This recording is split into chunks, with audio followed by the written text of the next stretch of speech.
Aujourd'hui, évidemment,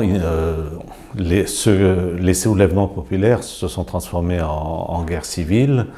et en guerre civile dans lesquelles les deux camps sont des camps réactionnaires et non pas des camps représentatifs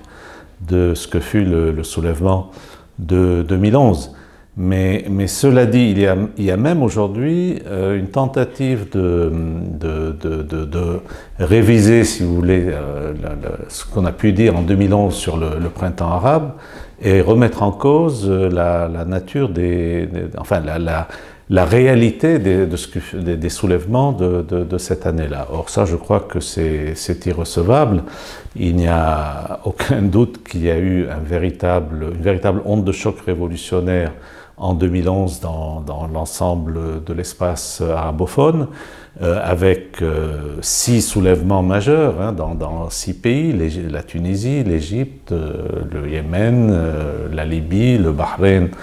et la Syrie, avec une montée spectaculaire des mouvements sociaux sur l'ensemble de la région, pas seulement les 6 pays concernés. Donc, ce fut véritablement un printemps, oui, mais c'est un printemps qui a été suivi, comme dans tout processus révolutionnaire de longue durée, et c'est de ça qu'il s'agit, qui a été suivi d'un hiver, d'une période, d'une phase contre-révolutionnaire dans laquelle nous nous trouvons encore.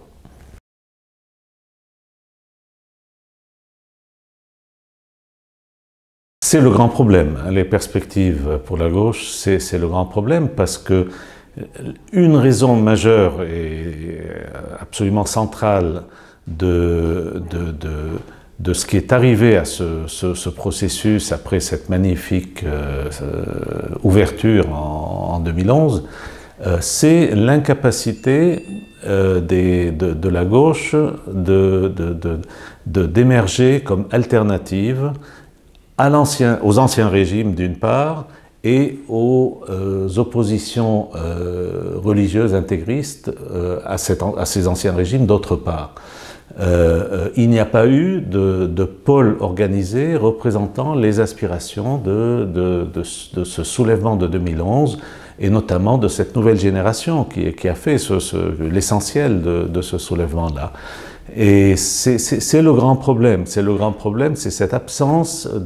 d'expression organisée des aspirations du soulèvement et d'une expression organisée qui s'affirme comme alternative aux deux pôles que j'ai signalés, les anciens régimes et les intégristes. Malheureusement, en l'absence de cela, ce à quoi on a assisté, c'est eh bien, la transformation de cette première phase, qui était le soulèvement, en une seconde phase dominée par l'affrontement violent des deux pôles réactionnaires, les anciens régimes, les oppositions intégristes, alors que si vous voulez, les courants progressistes ont été marginalisés.